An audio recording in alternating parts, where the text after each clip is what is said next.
ಅದನ್ನ ನಾನು ಹೇಳ್ತೀನಿ ಮಾವಯ್ಯ, ನೀನ್ ಸುಮ್ಮಿದ್ಬಿಡು. ಏ ಪ್ಯಾಟೆ ಮಿಠಾಯಿ, ನಿಮ್ಮ ಸತ್ಯಗಳೆಲ್ಲ ನಮಗ್ ಚೆನ್ನಾಗಿ ಗೊತ್ತಾಗ್ತಾ ಇದೆ. ಹಳ್ಳಿ ಹುಡುಗಿನ ಮದುವೆ ಆಗಿ ಸೀದಾ ಸಿಟಿ ಕರ್ಕೊಂಡು ಹೋಗಿ ಮನೆ ಕೆಲ್ಸಕ್ಕೆ ಅಂತ ಇಟ್ಕೊಂಡ್ಬಿಡೋದು. ಈ ಸಿಟಿ ಹುಡುಗಿರಿಗೆ ಯಾವ ಕೆಲ್ಸನೂ ಬರಕ್ಕಿಲ್ಲ ನೋಡು. ಅದಕ್ಕೆ ಸುತ್ತಾಡ್ಸೋಕೆ ಅಂತ ಪ್ಯಾಟೆ ಹುಡುಗಿ ಬೇಕು, ಕೆಲ್ಸಕ್ಕೆ ಅಂತ ಹಳ್ಳಿ ಹುಡುಗಿ ಬೇಕು. ಈ ನಿಮ್ ರಂಗಿನ ಆಟಗಳೆಲ್ಲ ನಮಗೂ ಚೆನ್ನಾಗ್ ಗೊತ್ತಾಗ್ತದಪ್ಪೋ. ನಮ್ಮ ಹತ್ರನೂ ದೊಡ್ಡ ದೊಡ್ಡ ಫೋನ್ ಅವೆ, ಅದ್ರಲ್ಲಿ ಇಂಥ ಕತೆ ಕಾದಂಬರಿಗಳು 100 ಬರ್ತಿರ್ತವೆ.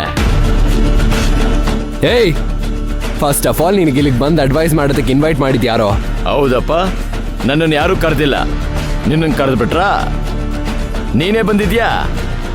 ಈ ಊರಲ್ಲಿ ಹುಟ್ಟಿ ಬೆಳೆದಿರೋ ನಾನು ಬರೋದ್ರಲ್ಲಿ ತಪ್ಪೇನಿದೆ? ಏಯ್ ನೋಡು, ನಿನ್ನ ಹತ್ರ ಗಾಡಿ ಇದೆ, ಬಂಗ್ಲೆ ಇದೆ, ಕಾರ್ ಇದೆ, ಕಂಪನಿ ಇದೆ ಅಂತ ನಿನಗೆ ನಮ್ಮ ಮಾವ ಎಂಟು ಕೊಟ್ಬಿಡಕ್ಕಿಲ್ಲ. ನಮ್ಮ ಮುತ್ತಣ್ಣ ಮಾವ ಮಾತು ತಪ್ಪವ್ರಲ್ಲ. ನನಗೆ ಎಂಟು ಕೊಡ್ತೀನಿ ಅಂತ ಹೇಳಿದಾರೆ. ಯಾವತ್ತಿದ್ರು ಮೈನ ನನ್ಸೊತ್ತೆ ಅಲ್ವಾ ಮಾವ?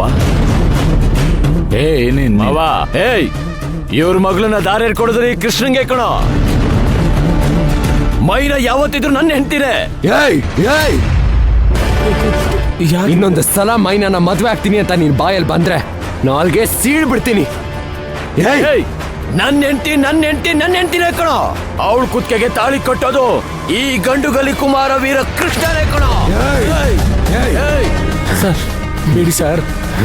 ಪುಷ್ಪಕ್, ನಾನು ಅವಾಗಲೇ ಹೇಳಿಲ್ವಾ, ಇಂಥ ಜನರೆಲ್ಲ ಜಗಳ ಮಾಡೋಕೆ ಕಾಯ್ಕೊಂಡಿರ್ತಾರೆ. ಇಲ್ಲ ಮೇಡಮ್, ಬಂದಾಗಿಂದ ನೋಡ್ತಾ ಇದ್ದೀನಿ, ಇವನ್ ಯಾಕೋ ಓವರ್ ಆಗಿ ಆಡ್ತಾ ಇದ್ದಾನೆ. ಏಯ್, ತೆಗಿ ಕೈನಾ, ತೆಗಿ ಕೈನಾ. ನಾನಲ್ಲ ಮಾವ ಕೈ ಹಾಕಿದ್ದು, ಮೊದ್ಲು ಇವನು ಹಾಕಿದ್ದು. ಇವ್ರಿಗೆ ತೆಗೆ ಕೇಳಿ. ಏಯ್ ಮುಚ್ಚ ಬಾಯ್ನ. ಏ ಕೃಷ್ಣ, ಅವ್ರ ಮೇಲಿಂದ ಕೈನ ತೆಗಿತ್ಯೋ ಇಲ್ವೋ ಈಗ ನೀನು? ತೆಗಿಯೋ ತೆಗಿಯೋ ತೆಗಿಯೋ ಅನ್ನಲ್ಲ.